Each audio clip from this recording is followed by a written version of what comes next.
They stopped including me in everything, until I discovered what they were hiding. There is a sentence that can hollow you out without making a sound. It is not an argument.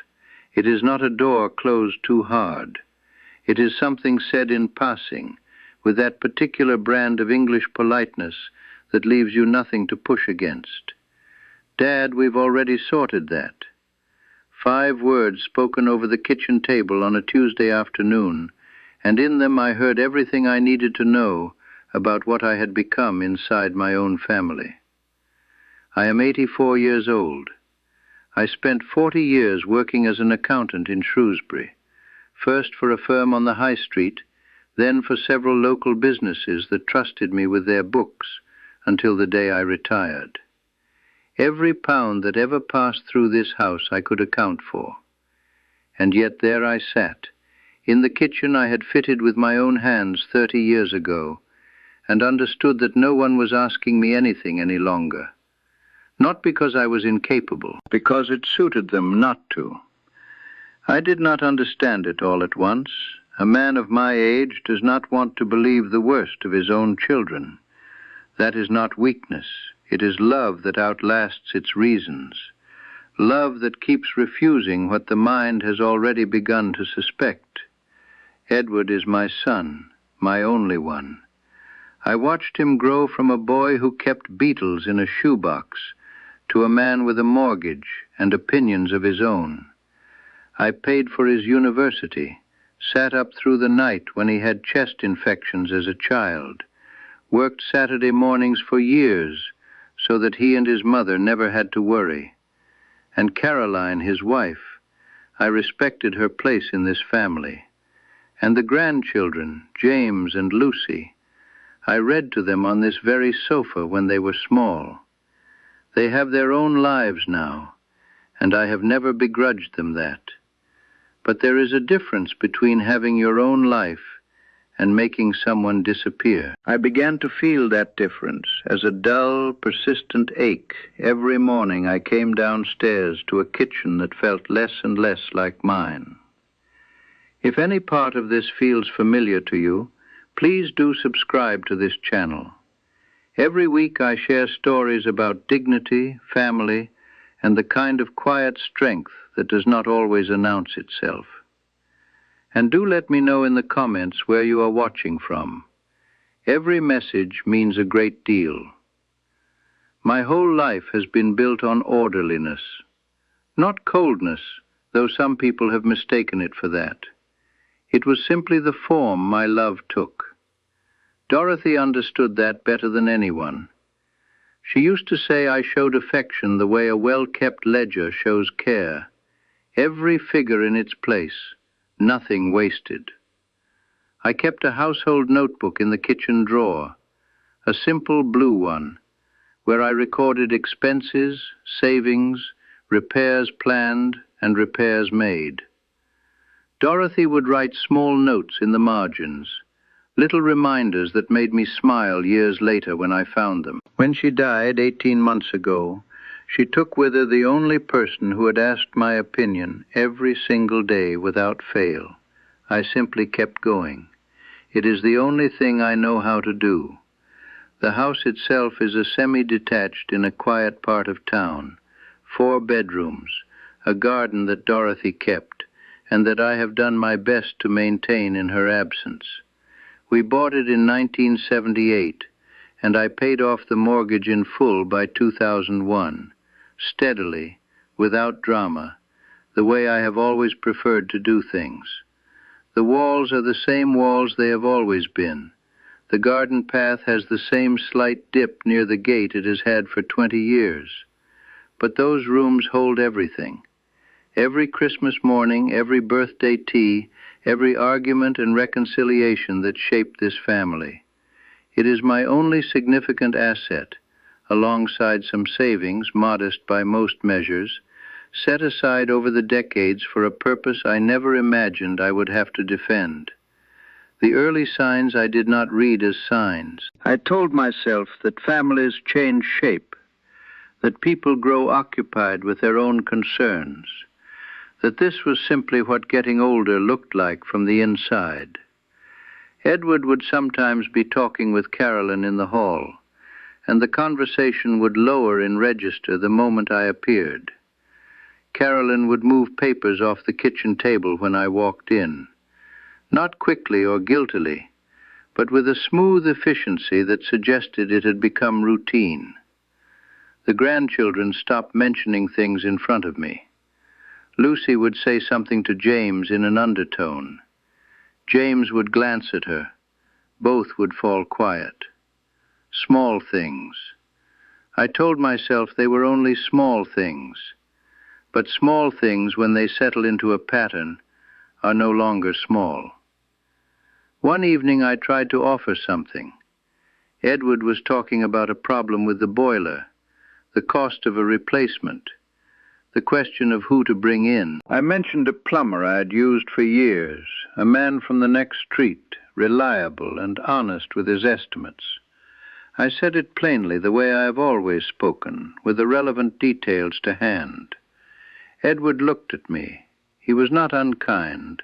His voice stayed perfectly even, but there was something in the look itself, a kind of patient, almost sorrowful distance, the look of a person speaking to someone they have quietly decided is no longer quite managing, that was worse than any sharpness could have been. "Dad, we've already sorted that." He gave a small, reassuring smile. Caroline looked briefly at her phone. The conversation moved on without me, as though I had said nothing at all. I did not respond. I went upstairs to my room and sat in the chair by the window for a long while. I looked out at the garden, and I recognized that feeling. I had felt it once before, many years ago, in the early days at the firm, when I was the youngest person in the room, and no one listened until the year-end figures I had quietly corrected prevented an embarrassment that would have cost the partners considerably. I had learned something then about the uses of patience. I had not forgotten it. That silence began to work its way through me in the nights that followed. Not grief. Grief is a warm thing in its way. It moves and eventually shifts. This was something colder.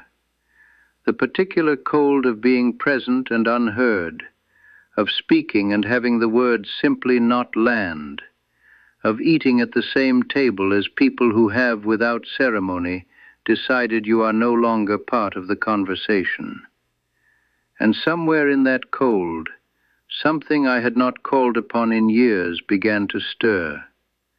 The part of me that had spent 4 decades finding the number that did not belong, the figure placed just slightly wrong, the entry that revealed more than it was meant to. I began to pay careful attention, quietly, without any change in how I went about my days.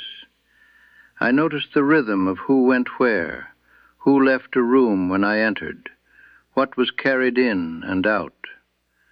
One afternoon, seated in the sitting room with the newspaper, I observed Carolyn speaking on the telephone in the kitchen, her back to the doorway, her posture carrying a particular controlled tension that had nothing to do with an ordinary call.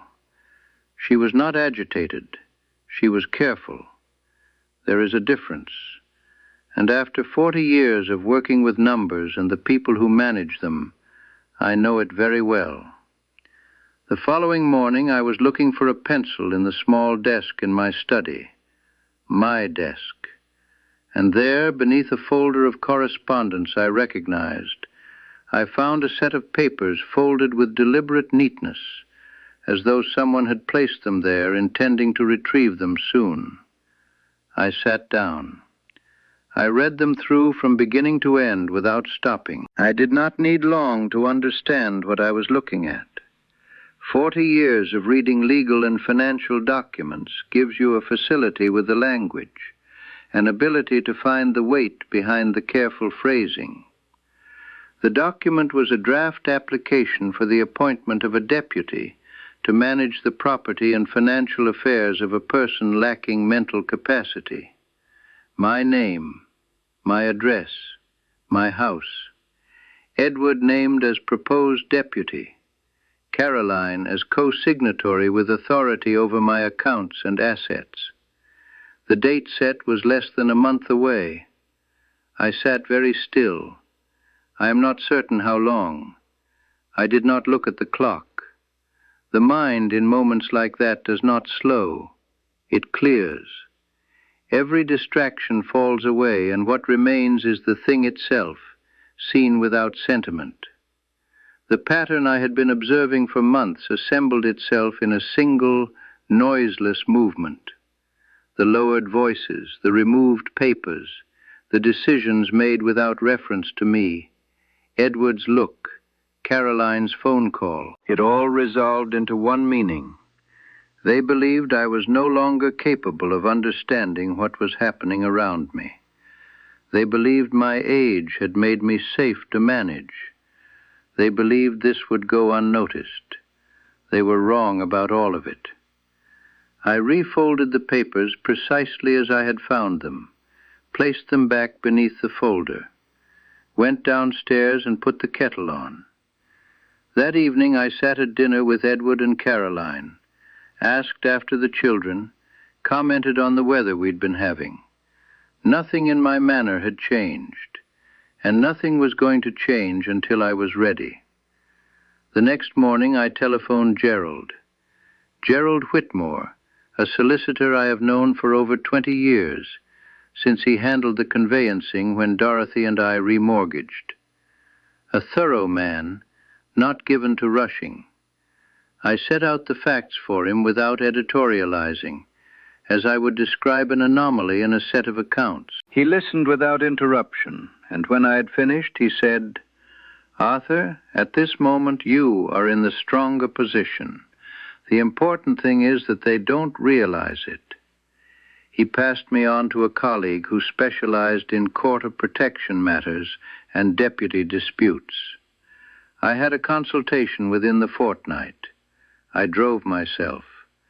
I told Edward I had an appointment at the surgery for a routine follow-up.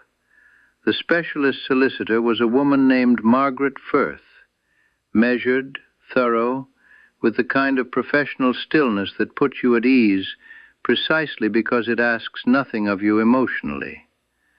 I set out the entire sequence of events from the beginning, the changes I had observed, the document I had found, the history of the house and the savings.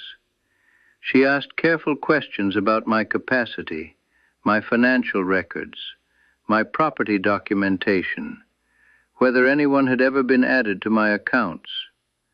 I answered each one with the precision the question deserved. At the end, she said, "There are steps we can take immediately, and I would recommend we begin today." I granted her lasting power of attorney, registered and lodged with the Office of the Public Guardian. We placed a restriction on the title register at HM Land Registry, which meant no disposition of the property could proceed without her involvement and my express written consent.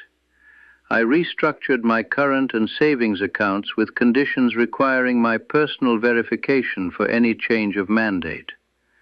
Margaret prepared a statutory declaration setting out every conversation and observation I had described to her, dated and signed, for use in any proceedings that arose. I signed everything. I kept a full copy of everything. 22 days. That was the span of it. During those 3 weeks, I continued living exactly as I had been. I came downstairs each morning, read the paper, tended the garden when the weather allowed. I sat at table with Edward and Caroline when they visited and spoke about ordinary things. I did not alter a single habit or a single expression. To their eyes, the same elderly father he had always been, the one they had already decided how to handle.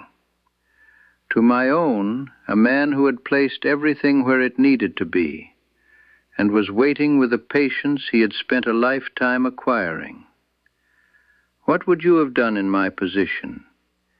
If you had discovered that someone you had spent your life caring for had quietly decided to take that life out of your hands, would you have confronted them, Or would you have waited? Tell me in the comments. I find I very much want to know. Edward lodged the application on the 9th of the month. Margaret telephoned me that same evening, calm and brief. It has been submitted. Please continue as normal. I thanked her, put the phone down, and returned to the book I had been reading. The following week brought a letter arranging a visit from an assessor appointed by the court, part of the standard process for evaluating capacity in disputed cases. I dressed properly and set out the documentation in the order it would be needed.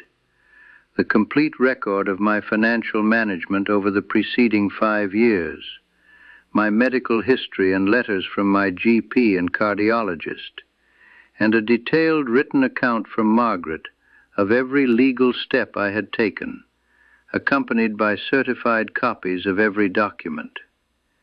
The assessor was a composed woman in her early 50s, who had clearly done this many times, and knew better than to be deceived by appearances in either direction. Edward sat to one side of the table. He did not hold my gaze for long. There was something in his expression when our eyes met briefly, something unsteady, that might, in another man, have been the beginning of remorse. I did not dwell on it. I turned to the assessor and answered each of her questions with the precision and composure I had always brought to my work. The proceedings ran to 10 weeks in total. Each attempt Edward made was met with an obstacle he had not anticipated. The application for deputyship was refused because every document and every verified account contradicted the claim. The attempt to query my account at the bank was stopped by the restrictions in place. The land registry inquiry was returned with the restriction notice. Edward engaged his own solicitor, but Margaret told me there was no basis for him to advance the matter further. 10 weeks of looking for a gap in something that had no gaps. The proceedings closed without a hearing. One evening, Edward came alone. Caroline was not with him. He sat in the armchair in the sitting room, the one that has always been mine, the one no one else has sat in for as long as I can remember. He did not speak for some time. He looked at his hands or at the carpet. I could not quite tell. I did not help him begin. I waited, as I have always known how to wait. When he finally spoke, his voice was very quiet. He said, "We didn't think you'd realize." I looked at him steadily, the way I have looked at figures on a page my whole working life, without allowing feeling to alter what I saw. I said, "I know." Nothing further, because anything further would have been for his comfort, not for mine. And I had stopped arranging things for the comfort of people who had not extended me the same consideration. He left without what he had come for. I had only my steadiness and my clarity. And thinking of Dorothy afterwards, I knew exactly what she would have said. "Did you remember to water my roses, Arthur?" Caroline took considerably longer to come back. When she did, she was quieter than I had known her, without the particular manner she had developed over these past months, the one that managed me at a slight remove. We had tea in the kitchen. It was raining outside. We spoke about nothing that touched on any of it. And the careful ordinariness of that conversation communicated everything that needed to be communicated. I did not tell her I forgave her. Forgiveness, to mean anything, must be true, and I am a man who has spent his life refusing to put his name to figures he cannot stand behind. Perhaps in time. James rang a few weeks later. The elder grandchild, 23, working in Manchester now. He did not say a great deal. He said he was sorry. His voice carried a gravity I had not heard in it before. Not a boy's voice any longer, but a man's voice with something new in it, something earned, though at what cost I did not yet know. I told him it was quite all right, and I meant it in the manner one means things that are not yet fully resolved, but that may, with time and good will, find their way to being so. Now in the mornings, when I sit with my tea and look out at the garden, at the roses that Dorothy planted and that I have kept going as best I can, I have a feeling that I had not had for a long while. Not contentment exactly, though perhaps something close to its older, quieter cousin. Peace. The particular peace that comes when you have done what was necessary, without anger, without bitterness, without allowing what was done to you to change what you are. 84 years have taught me one thing that I believe to be genuinely true. Real strength is not the kind that makes a noise. Real strength is the patience that holds its ground, and the knowledge that waits for the moment when it is actually needed. Dorothy would have understood all of it. She used to say I was too quiet, that I was difficult to read. I always told her that silence is not absence. Silence is where the decisions that matter are made. I did not always say that as well as I might have done, but what I did across those 22 days, moving carefully while the world around me continued as though nothing were changing, that silence, I believe, will have said more than anything I have managed to say out loud. And in whatever way such things are possible, I believe she knows it. The house is still mine. The savings are still mine. My garden and my chair and my morning paper are still mine. And most importantly, the thing they set out to take from me and could not, my dignity, remains mine. Because a man's dignity cannot be removed by the people around him. It can only be surrendered by the man himself.